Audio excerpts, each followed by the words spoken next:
Hi there mga beloved kong soulmates! Welcome to Renzo Tarot Channel.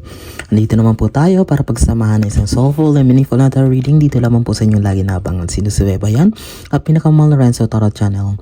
May shoutout po sa lahat ng ating soulmates sa buong Pilipinas na lagi nakabang, lalong-lalo na po sa ating mga masisipag na overseas Filipino workers or FWs na nakakataba sa puso ang mga support at mga komento. Maraming salamat sa inyo. If this is your first time po sa ating channel, wag niyo pong kalimutan na mag-like, mag-comment po kayo kapag nakaresonate po kayo sa ating video ngayon. Of course, wag niyong kalimutan mag-subscribe para mas lalong lumago po ang ating channel at mas marami po tayong soulmates na matulungan na mabigyan ng soulful at meaningful na tarot reading. Sige po, ang ating pong reading ngayon ay isang bonus reading para sa ating mga pinakamamahal na nasa sign ng Aquarius. Ulitin ko, Aquarius, para sa inyo ito. Maganda po kayo. Okay. Aquarius. Okay, ako sobrang happy ngayon, sobrang tuwa ako ngayon sapagkat dalawa sa kaibigan kong ay maaga pa ay nag-video call at tumawag sapagkat sila po ay sumusunod sa mga advices ko sa kanila sa buhay kung ano mga dapat gawin, and they are so happy kasi lahat ng pinapagawa ko sa kanila ay sinunod nila, and kanilang umaga ay tumawag sila sapagkat dami daw blessings na pumasok after nung sinunod ko yung sinabi ko sa kanila. And that's it. Sobrang happy ko and naway kayo. Mag-stay tuned lang po kayo. Huwag nyo po akong iwan sapagkat mas marami pang blessings na parating sa inyo. Sige, kunin na natin, Aquarius, ang yung 10 baraha para sa yung bonus reading. Spirit Universe, Spirit Guides, bigyan niyo po kami ng 10 baraha para sa aming pinakamahala na sa sign ng Aquarius. So, okay, kapag bago ka po sa aking channel, ang iyong lingkod po ay kumukuha ng 10 baraha na siyang in-interpret natin base sa energy na binibigay sa atin ng universe. 1, 2, 3, 4. At tuloy-tuloy po natin kunin yung 10 para hindi na tayo ma-distract sa kaka-shuffle. Kung maya-maya shuffle, kailangan na nakafocus tayo sa ating reading. Okay? Meron na po tayong 5 pa ang kulang natin para sa ating bonus reading sa Aquarius. Spirit Universe, Spirit Guides, last 5 cards please. Okay, meron tayong 6. Ayusin natin ha para mas maganda.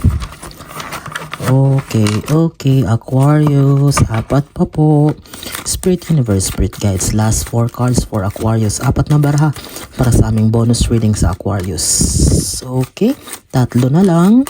Mga pinakamahal kong soulmates. Ulitin ko po ha, kapag hindi pa po ka nakasubscribe, please, yan lang po ang konting kahilingan ko para sa inyo sapagkat alam ko pong andyan kayo lagi nakasupport at hindi ako iniiwan. Okay, kunin nga natin to.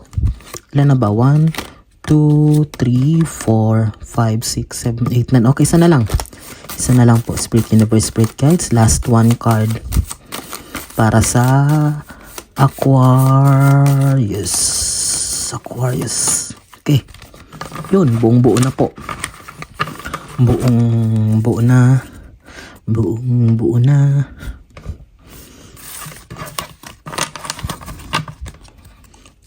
na po. Ilatag natin ha, Aquarius, ang yung 10 baraha. Aquarius. Mga Aquarius naming mahal, para sa inyo ito. Stay tuned. Huwag kayong bibitaw. Salamat po sa inyong pagmamahal at support. Ay, sobra pala ng 2. Sige. Standby lang natin tong 2 kasi baka mamaya kailanganin natin ng extra na bara para sa mas malinaw na mensahe. Sige. Tatakpan natin ito kasi ito ay baka man-nudity tayo. Napaka gandang opening card, Lovers card. Okay. Aquarius, meron daw sa inyo kasalukuyan in a relationship, naghahanap ng makakasama sa buhay or matagal ng panahon longing for a perfect partner or relationship. This is the energy that I can feel here. Okay. Aquarius, meron daw sa inyo na it seems na talagang nasa puso, talagang gustong-gusto na mabago ang buhay through a lover situation. Ibig sabihin, aside from the love that you want, bukod sa gusto mo ng partner or talagang makaharap ng taong mamahalin ka, you are looking also for a perfect persons na makakatulong sa iyo, both sides, matutulungan mo rin para lumago ang buhay mo. Okay, that is your mindset ngayon or yan ngayon yung situation mo. Mag-comment ka nga, Aquarius.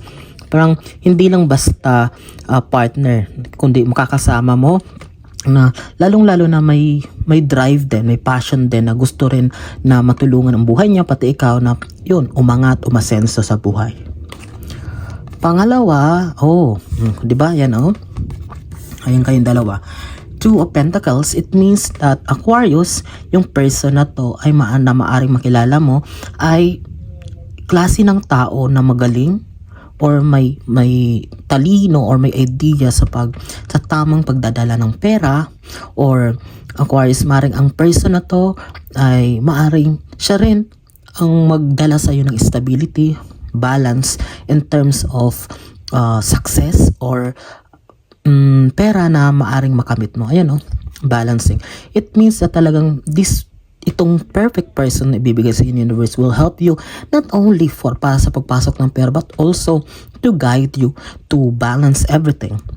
Kasi pag maaring makita niya na baka pag merong iba sa inyo na partner kayo sa kasalukuyan, maaaring nakikita niya na parang puro palabas, puro gastos, at least he or she is there to remind you na okay, maglaylo ka naman, parang ganon. At least that is a good thing. Mare-remind ka or matutulungan ka na maging balance or maging i-manage yung finances lalo ng pera sa tamang paraan. Okay? Pangatlo is the King of Wands. Okay, it's all about emotions. Okay. Aquarius, the energy that I can feel here is parang medyo, there are some of you na parang ikaw yung dominante, or parang ikaw yung mas nasusunod dito sa partnership na to, kung relationship man sa pag-ibig, partnership man sa business, mutual understanding man, o kung ano man, or nagliligawan pa lang, or ano man yan, sitwasyon yan, pero parang ikaw yung medyo may energy dito na parang ikaw yung parang bossy, parang nasusunod dito. This is the energy that I can feel here. Parang mas nangingibabaw dito yung mga emotions mo, parang yung attitudes mo, yung na dapat ikaw yung, parang basta ikaw yung parang medyo may hawak ng manibela or the driving wheel sa relationship or sa connection ninyong dalawa. This is the energy that I can feel. Nakikita ko dito na parang mas ikaw yung sinusunod, parang ikaw yung nabibigay ng idea, ikaw yung nagsasuggest lahat-lahat sa ugnayan ninyong dalawa, Aquarius, ng person na ito. Because it's emotion here, nakaharap dito. Pang-apat, okay, Seven of Cups. Okay, the good thing here is, ang kagandahan dito, Aquarius, is dahil although parang kahit sabi ko nga parang ikaw yung bossy, parang ikaw yung nasusunod, kaganda dito kasi itong person na to is that he is thinking, or he or she is thinking outside the box. Ibig sabihin, hindi siya nagpo-focus dun sa kung ano man yung pinapakita mo na parang ganyan, kasi he or she knows you. Parang kahit paano, kilala ka na niya, na ganyan ka lang talaga. But deep inside, alam niya na mabuti ka namang tao. But this Seven of Cups is just showing na this person, okay, itong person na to, Aquarius, ay magbibigay rin sa'yo ng alternative. Parang options. Kaganda dito, aside from the guidance, aside from sa mga ideas or mga opinions na maaring maitulong niya sa'yo, ay itong tao na to is in the future ay maaring, kumbaga pag nakita na sasabihin niyo, okay, kumbaga pag walang-wala ka na talagang alas na mabubunot sa pinaka-worst na situation, biglang mag-a-arise siya.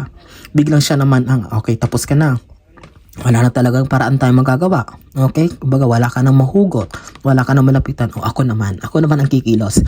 Ako naman ang gagalaw. Here, he or she, that person has the options or napakarami mga opportunities na kumbaga marami naman siyang naitabi. Na siya namang inyong gagamitin, Aquarius, or ayan, marami siyang naitabi, naipon, marami siyang connection, marami pa lang siyang mga patago na mga negosyo na hindi mo alam, mga investment, savings na siyang makakatulong sa in the long run. Ayan, napakaraming options or alternatives.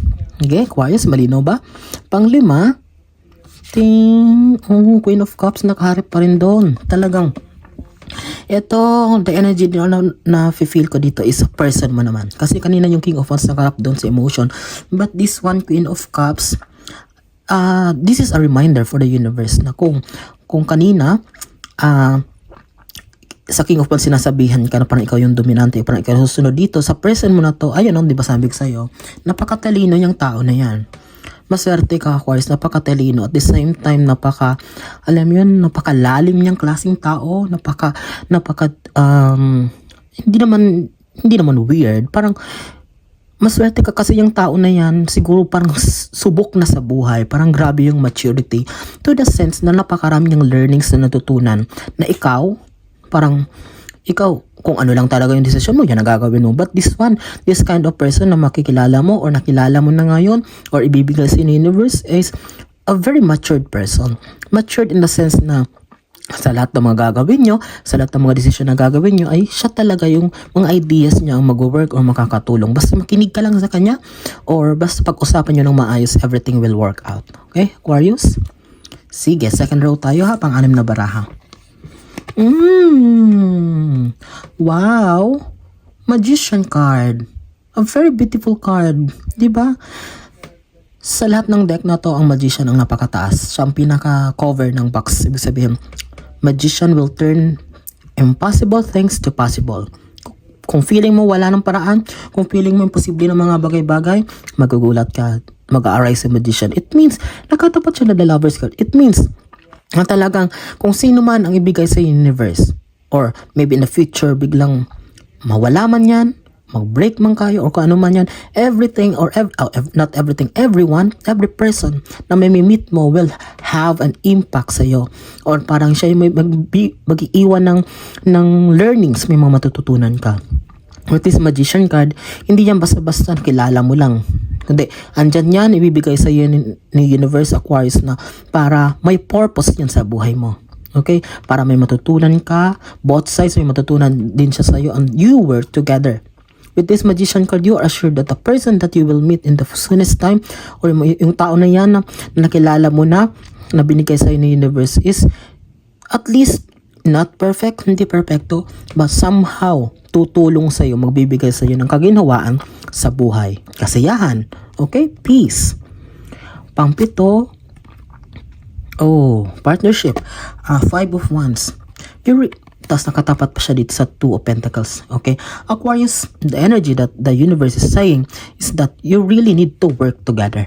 Hindi pwedeng isa lang masusunod sa inyo. Kailangan talaga mag-usap kayo, mag-join. Basta kailangan ng partnership. Kailangan ng connection, mutual understanding. Hindi pwedeng may tinatago ang bawat isa. Okay, pag-usap kayo mabuti. Kailangan nyo talagang parang yung magbarkada lang or para ganun, kailangan ganun yung treatment nyo sa isa't isa or kung ano man, sino man to. O kung naghahanap ka man, yan yung hanapin mong klaseng tao. Yung makakatrabaho mo, makaka-work together mo na not only for your emotions, na parang stable ka na mahal ako nito, but in all aspects of life, Aquarius, na hahanapin mo yung tao na yan na parang nakikita mo responsible, bukod sa mahal ka, responsable sa lahat ng bagay because you need to work together para mag-succeed kayo. Kailangan may pagtutulungan sa bawat isa. Wow, Pentacles. Queen of Pentacles. Okay. Money making. Nagkatapat pa sila ng King of Wands. Ayun, ito yung person mo. Ayun ka. Ikaw yun nasusunod. But sabi nga dito, Aquarius, parang, totoo ba? Mag-comment kayo dito. Yung person na yan, although parang ikaw yung nasusunod, parang ikaw yung bossy, pero yung person mo, yung nagbibigay sa'yo, or parang siya yung nagpro-provide. Parang, kung kailangan mo, siya yung nahihiraman mo, or parang, kung kinakailangan mo ng ganitong kalaking pera, or parang, sa oras ng kagipitan, siya yung magbibigay o parang siya nakakagawa ng solusyon. Okay? Yung person na yan. Mag-comment ka kay Aquarius kapag naka-resonate kayo. Kapag hindi po, hanapin nyo yung energy nyo sa ibang readings natin. But ito yung nararamdaman or ito yung nakikita natin sa mga baraha. The Queen of Pentacles is yung person mo, Aquarius. Sa oras ng kagipitan, sa oras ng pangailangan, siya yung nagpo-provide. Bago ka lumabas, bago ka maghanap ng tulong sa iba, siya muna ang una mong nilalapitan. Kasi alam mong responsable siyang tao, diba? Sabi ko nga. At alam mong malalapitan mo siya anytime. Okay. 9 card. Three of Pentacles. Transaction. Sa person mo, sa tao na to, walang problema. This is about you. Okay, Aquarius. Na, kasi siya, di ba sabi ko, matured na siya. Matalino na. Dami yung napagdaanan niya na lahat. But para sa iyo ito, Aquarius, na maging maingat sa mga dealings, sa mga transactions na yung maaring gawin sa mga susunod na na panahon, sa mga susunod na linggo, buwan, or years. Kasi maaring mga taong mapagpanggap na lalapit sa inyo, na akala nyo dahil clear ang sky, akala nyo peaceful, calm, na okay ang lahat, ang flow, but biglang a-arise ang problema kasi dahil sa mga tao na to. Tingnan mo, pera siya, but this is a dark corner, this is a dark room. It means na magkakaroon ng konting problema in terms of pera na ipapalabas. That's why be mindful, humingi ng idea sa kanya o ng opinion ha, wag susuluhin ang desisyon. Kailangang mag-work kayong pareho para maiwasan ang mga ganyang problema. 10th and last card mo, tatapusin natin ang Aquarius sa inyong bonus reading sa isang napakagandang panapos na baraha. 9 of Pentacles. Pera, here, nung katapat sila sa Queen of Cups, ang person mo, it means papatotoo lang na kapag ipagpatuloy mo na communicate ang maayos dyan sa person mo or sa tao na yan, ang liligaw sa iyo, hinahanap mo, just assured, Aquarius, na magkakaroon ng stability in terms of finances. Magkakaroon ng konting problema, gastusin, but mabilis ka makakahanap ng paraan para masolusyonan ang mga bagay-bagay na may kinalaman sa pera. All in all, this is a very beautiful reading because this is a reminder or this is a hope para sa inyo sa lahat na huwag magbawalan ng pag-asa, lalong-lalo na kapag you are in a situation na naghahanap kayo ngayon ng perfect partner or talagang overdue na, talagang gustong-gusto niya, this is the best time para makahanap na kayo ng perfect na tao para sa buhay niyo. Okay? Yan po isa namang soulful and meaningful na reading natin pinagsamahan dito sa inyong lingkod Renzo Tarot Channel. I am praying na marami na sa sign Aquarius sa makapanood dito ngayon. At kapag may kakilala kayo, kaibigan, kamag-anak, kapisina, mahilig rin sa tarot reading na nasa sign rin ng Aquarius na hindi pa nakakapanood ng videos o hindi pa nakaka-subscribe, don't hesitate to recommend our channel. Maraming salamat sa inyong walang sawang tiwala, suporta, pagmamahal. Mag-iingat kayo lagi, pinakamahal kong soulmates. Nasaan man kayo ngayon, ano man ang ginagawa nyo, God bless us all.